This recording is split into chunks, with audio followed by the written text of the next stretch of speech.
So the first job, I'm going to fit the Oxford hot grips, and I'm going to look at the instructions. Right, so I'm going to put the switch up here somewhere. Chase all the wiring in. There's shitloads of wiring. I should double some up a bit here somewhere in a little bunch. And back to this little box here of fuses. There's a red and black wire in there, which is a real thick wire. And the grips only draw about 4 amps. So I'll try it off there with a Scotch clip first. And if that works okay, I shall solder it in at a later date.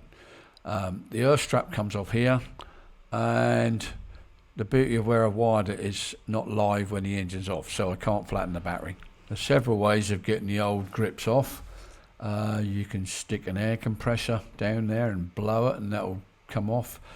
Or you can just do what I'm doing here, a screwdriver with some brake and clutch cleaner, give it a good old wiggle around, and Bob's your uncle, they're off. There you go. So loads of brake and clutch cleaner on there.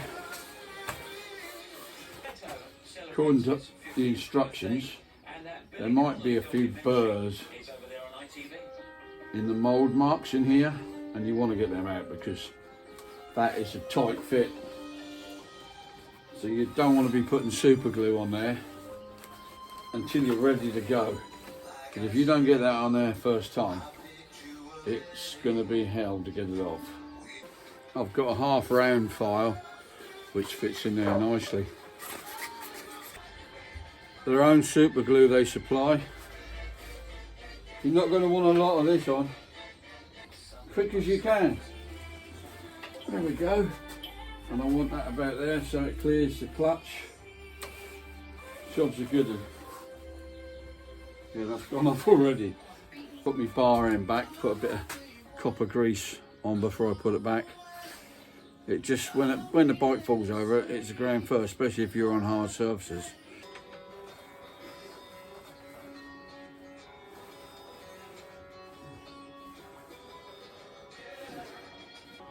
So it's pretty much repeat the same process on the other side.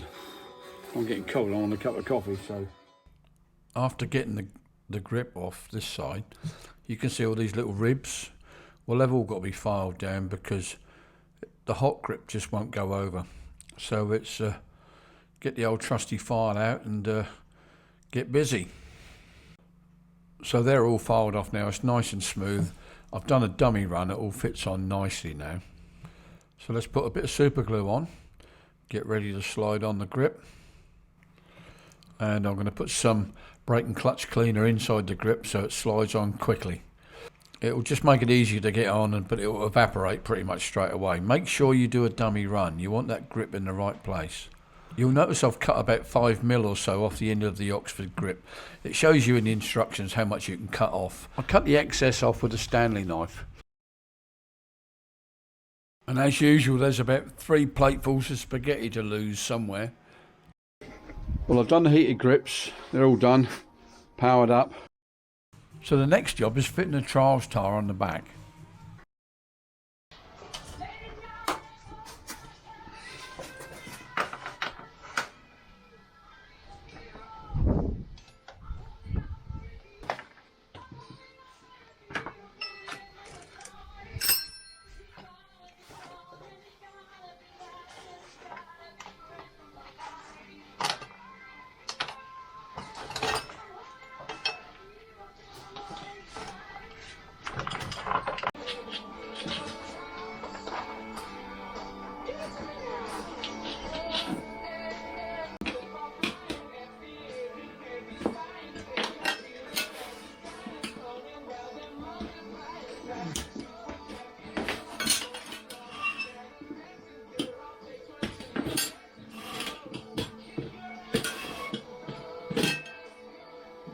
Come on, you old fart, get stuck into it, man.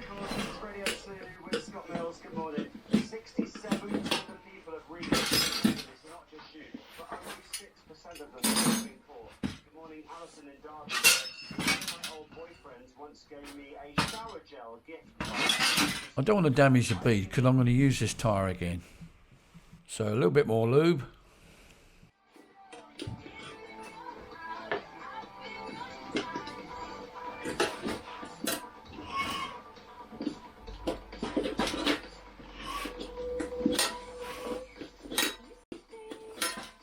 You're probably wondering why you can see red inside the tyre. I used a tubeless system.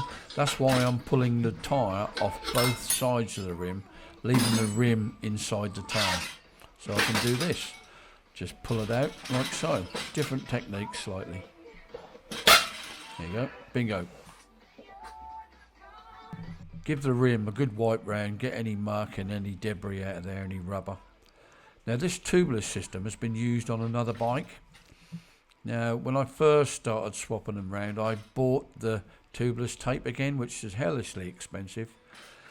And to be honest, I don't think it does as good a job as the narrow Gorilla tape, which is what we've been using ever since we discovered that. Now this tubeless system is not for everybody. You've got to know what you're doing. And once you get your head around it and you know how it works, it's really good. Fixing punches on the trail, easy. Plug the tyre.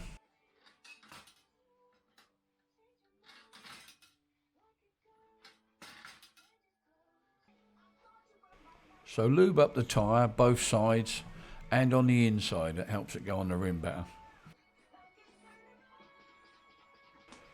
When you fit the tubeless system, they give you this little plate to put in the back side of the tyre. When you don't need it really, I've done it without it.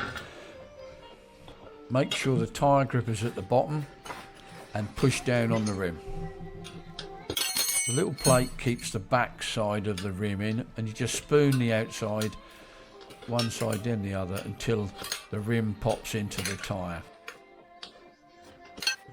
If you take them bloody gloves off, you might feel what you're doing.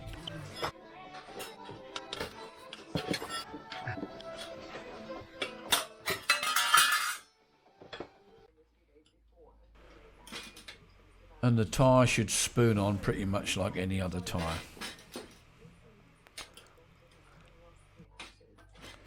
Having said that, these Mitas tyres are pretty tough.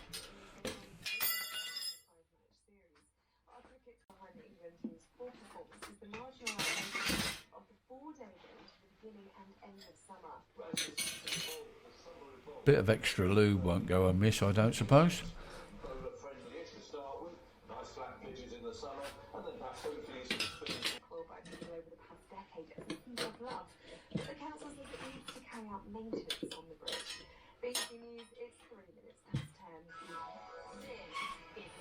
When you're spooning the tyre back on, try and finish at the tyre grip. Now just be a bit careful around the other valve.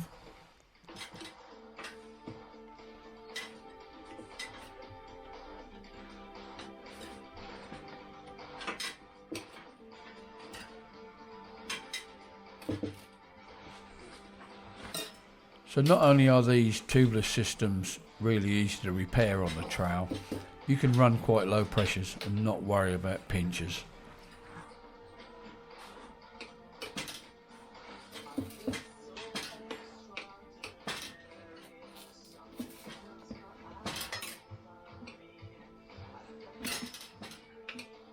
Jesus,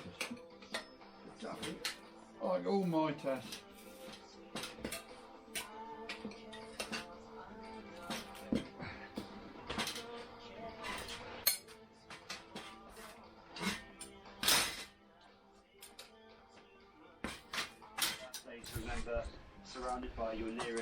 You're supposed to drill another hole 4 spokes apart, but I don't do that anymore. I've fitted so many of these tubeless systems. Basically, be careful around this area when you start, but finish on the tyre grip. That's what they're gearing it to. That's why they put everything close together, but I don't do that anymore. Just saves drilling another hole. Soapy water around the rim, or if you're using a tyre sealant like slime, but we've found that stands much better. I think it's basically meant for bicycles, but what I do, I put some stands into a slime bottle to feed it in. So I put some around the rim and then I put some in the tyre. Never had a puncture.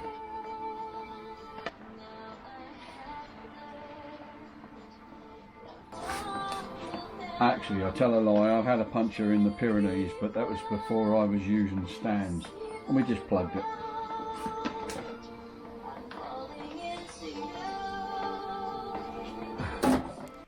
So squirt a bit of stands between the bead and the rim on both sides all the way round.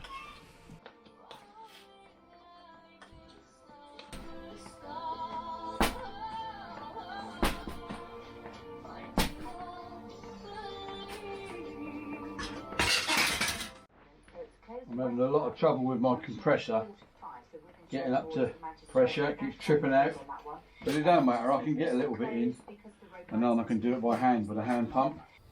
It's all popping out now. So I pump it up to about 30-40 psi, push it right onto the rim. The tubeless inner needs about 110 psi to keep the tyre pushed on the rim, which then allows you to run really low pressures in the outer tyre and not worry about pinch flats. I'm now cranking the tyre grip up to about 14 foot-pounds. As for the tubeless again, 110 psi does sound a lot, but you can really easily do it with a bicycle pump because it's a low volume. I'll let the tyre down again, and I've got about half a cupful, maybe a bit more, of stands, and we'll put that in the tube. Right after this. There we go.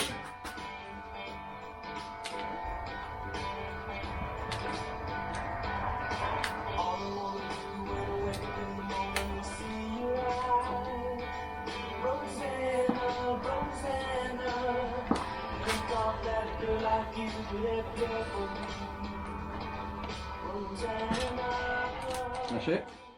Good stuff that is. It's not cheap, but it's, I don't know, I think it's about 18 quid a bottle.